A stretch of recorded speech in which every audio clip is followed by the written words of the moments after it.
Hey folks, it's Tom, your Frugal Prepper. I'm going to do a video today on how you can extend your wireless range on the cheap using one of these Tenda routers. Got this at Micro Center in Columbus, Ohio, but you can get them online as well.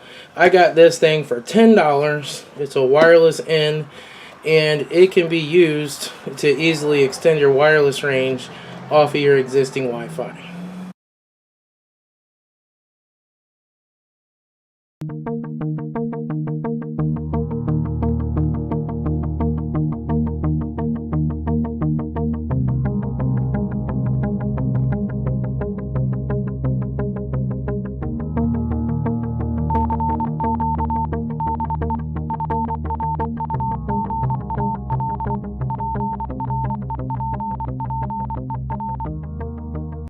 Alright, so what we got is our little Tenda router. It's got like 4 little ports in the back, 1 WAN port, 2 antennas.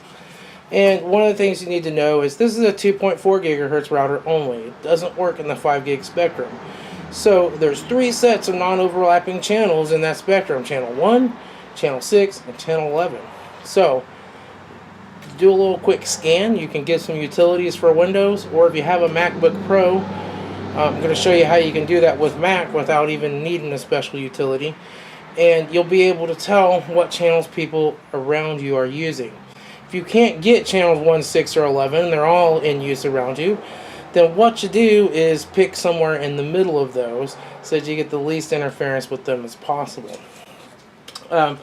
This router has the capability to do something called WISP mode, which is wireless ISP mode. It is the easiest way to just extend your Wi-Fi and basically turn this into another router that uses the antennas as the WAN side of the router and uses the LAN ports for the LAN side. Now it can repeat back out the same antennas, but I don't like to do that because it can only do it on the same channel set. So then you're creating more interference with yourself because only one person on that channel can be talking at a time. You've got your main router, this router, both rebroadcasting back out on those same channels, and it can slow things down. So what I like to do is then come off the back of this little router on the LAN side and go to another wireless router and put that router on channel 1. So you can get another one of these, or I already had a different Tenda router that's hanging up there behind me, and that's what I'm going to use. And so I'll put that on channel 1. My other router is on in the house is on channel 11. So this will receive it on channel 11, get a connection, send out the LAN cable to that router that'll be on channel 1, and it'll just create a new wireless network off of that router. And then only thing that this will be acting like is just another client that's talking to my router in the house. These nice large antennas will help me get a good strong signal that I can't get from my MacBook directly. I'll put it in the closest part of the garage to the house. That also helps. And the other thing is, these antennas can move. And you say, why am I going to move my antennas? Well, you see, these happen to move straight up and down out of 45 and straight out. Well, with wireless, we have something called polarization, okay, with wireless signals. So this would be vertically polarized, as most signals are. Most laptops are vertically polarized. So if you are especially going to have this repeat back out on wireless, take your antennas on your router in the house, if you can, put one that way. That way, vertically polarized things like your laptops and stuff in the house will talk to it on this antenna, and the 2 wireless access points are going to most likely connect over here where they're going to get their strong signal on their polarization, and it equals less interference. That essentially, when a signal is out of polarization, okay, this signal off of this antenna will have 3 decibels of separation from the signal on this antenna. And this would have 1.5 decibels of separation, right? And you could also go like this, and that would put them at 3 decibels apart from each other. But you better run one this way and one that way, in my experience. Now, what does 3 decibels mean? It doesn't sound like much. Well, every 3 dBs essentially doubles your power, or negative 3 dBs cuts your power in half. So 3 decibels is actually quite a bit in real world performance. So I'll go ahead and we'll clear the configuration on this guy and then start over from scratch, and I'll show you how these program up. Okay, so here I am on my MacBook, and so what we're going to do is just go up here to our little Apple symbol. Now, if you want to do this from a Windows notebook or your phone, there are apps and stuff out there like wireless Wi-Fi scanners. Just go Google it and find something that works. What I do is I click on my Apple symbol. I say about this Mac. That pops this screen up here. We're going to click on System Report. And then we're going to scroll down just a bit here. And we're going to click on Wi-Fi. That's going to run a Wi-Fi report. This is going to show me where I'm currently connected at right now is inside my house to this network called Blue 2600. And the transmit rate is 7 megabits. It's pretty slow. This is a pretty crappy signal. And most of these are pretty crappy signals, but I see I have a neighbor on 1. There's another neighbor on 11. Their signal's pretty weak out there too. And here's a signal on channel 1. There's another person on channel 11. So this may be one of those cases where I should have chose channel 6. But we're going to go ahead and try 11. See what happens. Okay, so on the back of this router, there are 4 ports. 3 of them are for your LAN. They're numbered 1, 2, and 3. And 1 is for your WAN port. And that's not one you want to plug into. And so we're going to go ahead and power this guy up. I'm going to hook him up to my MacBook via the Ethernet port. I got my Ethernet dongle. We'll plug that in right here. Then we'll go ahead and just hook a cable up. And I'll plug into port number 1. And then we'll go ahead and plug this guy in and power him up. Alright, so now we've got the router plugged into our Ethernet port. I'm going to come up here and just turn my Wi-Fi off. I don't want that on while I'm trying to work with this thing on the cable. By default, this is going to hand out an IP address on the Ethernet, and the router will be 192.168.0.1, and we see this. Now, here we're just going to click the advanced button. Don't click any of this other stuff. Just hit advance, and that'll take you right in here to the screen. What we want to do is go ahead and go over to our wireless tab. And we're not going to worry about any of this stuff here. We're going to click on wireless extender. And we're going to say it's going to be WISP. There is this universal repeater and WDS bridge wireless distribution system. This requires both routers to be the same and compatible, and this way makes it really easy to do. Just makes it a client off of your existing wireless. So what we're going to do is go ahead and set that for WISP. Then you can put in your SSID and channel and all that here, but what you can do is just click this open scan button and give it a second, and it's going to come back with a list of access points that it can see.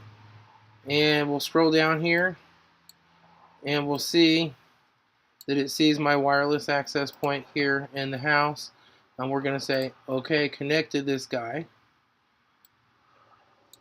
And then I am running security on mine. I'm running WPA2. Okay, now that we've typed in our security key, we're going to go ahead and hit close scan, and we're going to go ahead and say okay. And now it's going to go ahead and reboot the router here. Alright, so now when the router reboots and comes back up, we're going to see that the WAN status is now connected. It's obtained an IP address, and it's ready to start serving clients. If I come over here, I can see that my YouTube is up. I can click on a video probably, and it'll pull it up. Even though this router isn't yet located in an optimum location for signal, it's working. It's at least online and connected to the other router.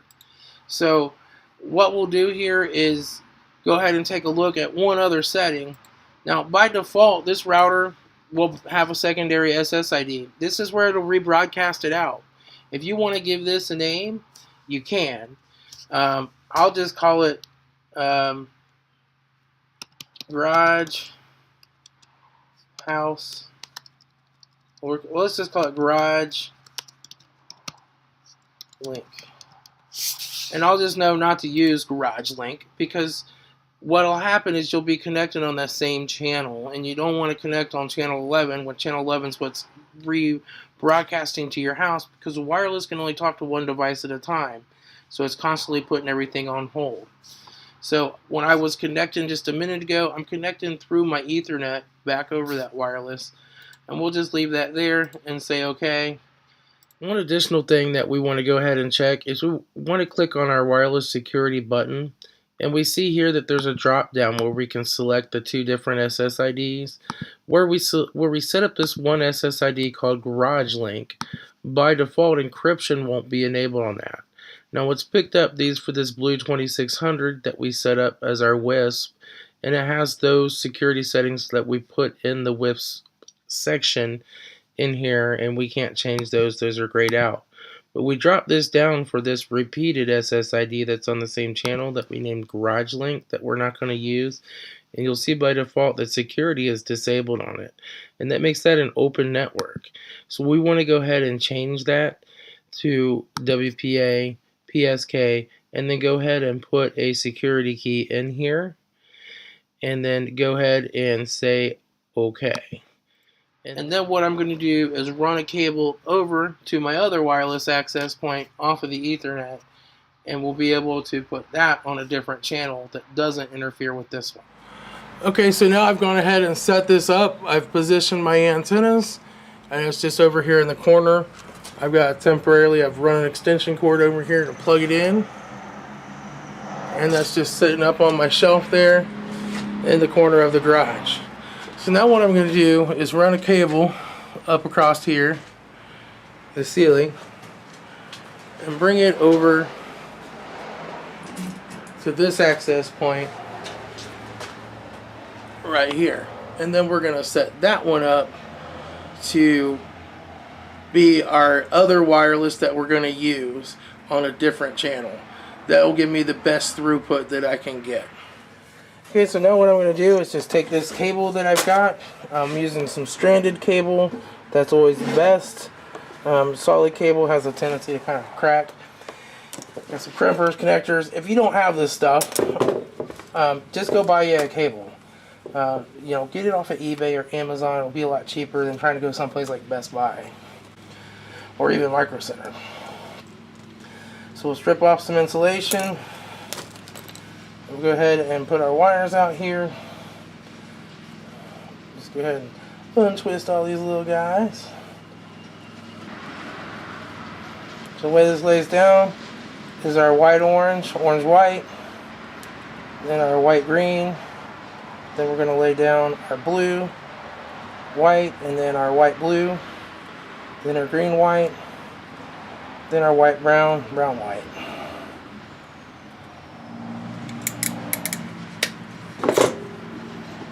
Going to slide these in and all the way up.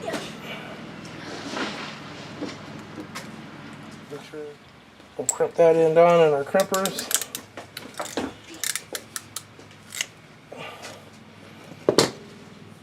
And now I'm going to go ahead and run this cable, kind of measure it out, and then we'll crimp the other end the same way.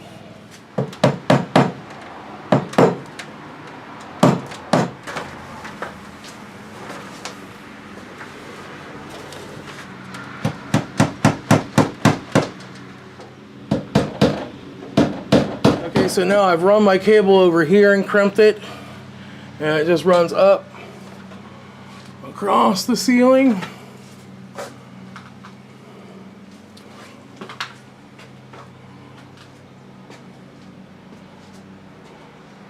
And down to this one. Okay, so I've got my yellow cable that I made for the other access point is unplugged right now. I'm just bringing this one down to my MacBook Ethernet connector so I can go ahead and program this access point the way I want it, and then we'll hook it all up together. Okay, so now I'm back on my MacBook. I'm connected to that other router with the cable as you saw, and by default you can check this one's going to give me a IP address of 0.1 for the router, and I'm 0.100, and the router is 0.1. So what I'm going to do is go ahead and close this, and we're going to go to the router. Now these instructions could be the same for whatever type of router you're using in this spot. I happen to be using this Tenda, but it could be a Linksys or whatever. But we want to use it as an access point, not as a router. That means we're not going to plug any connections into the WAN port. We're just going to bridge between the wireless and the Ethernet ports. Our actual router is the running WISP that we ran the cable to. It's going to hand out IP addresses and route the traffic. This one's acting more like a bridge. So what we want to do is turn DHCP off on this and give it a different IP address so that we can still manage it, but it's in the same range as our other router. So I'll go ahead and go to its default IP here of 0.1. Default password. And now we're just going to go in here, and I'm going to do the first thing would be LAN settings, and we're going to give it an IP address of 0.2 instead of 0.1. That way I can hit 0.1 will be my WISP router, 0.2 will be my other access point router. Go ahead and hit apply and say OK, and then we're just going to give it a minute to reboot, and then we'll actually have to hit it now with 0.2 when it comes back up. So actually watching the lights on the router, it's actually back up now. We'll put in the default username and password. And now I want to come to this section on the side that says DHCP server. I'm going to uncheck the enable on that. That way this will not hand out any addresses. So now all this will do is bridge between that Ethernet port and the wireless. So now I'm going to go to my wireless LAN settings. I'm going to set this up with another wireless ID. Let's call it red underscore 25 cents.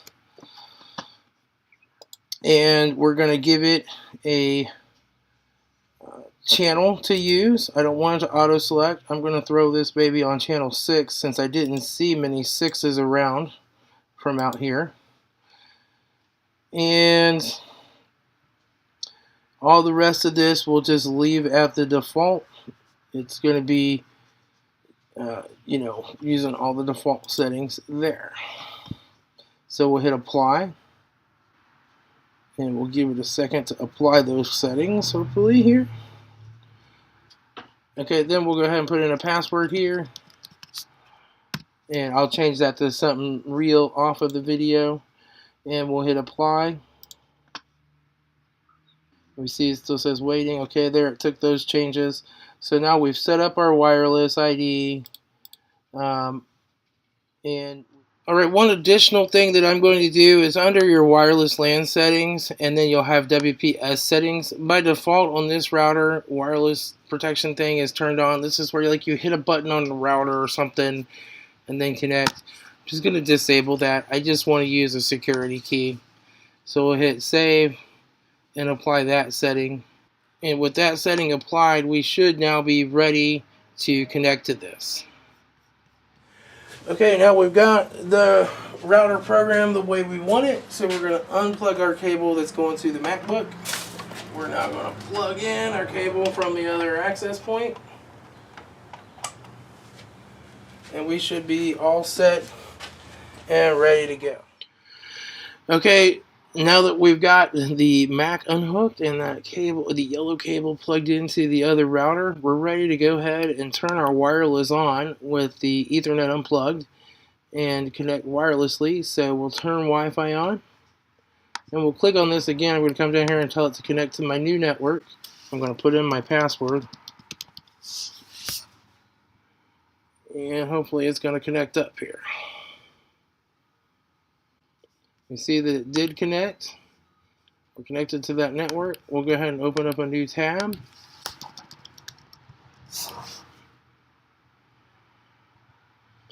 And we see it's working.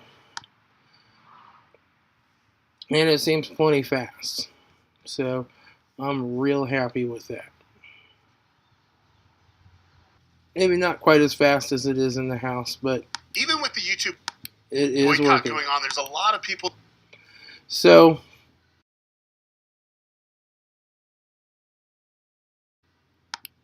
that's how you do that. Remember, on these, uh, you know, this router here doesn't have to be this Tenda. This is just an old one I had laying around. Any router will work. Make sure you disable DHCP, disable the WPS, set up your wireless, put an encryption key on it, and just use the switch ports, not the WAN port. And you'll be set, and that will allow that access point to work just as an access point on a different channel from the link that you have going to the house. Keep things nice and fast that way.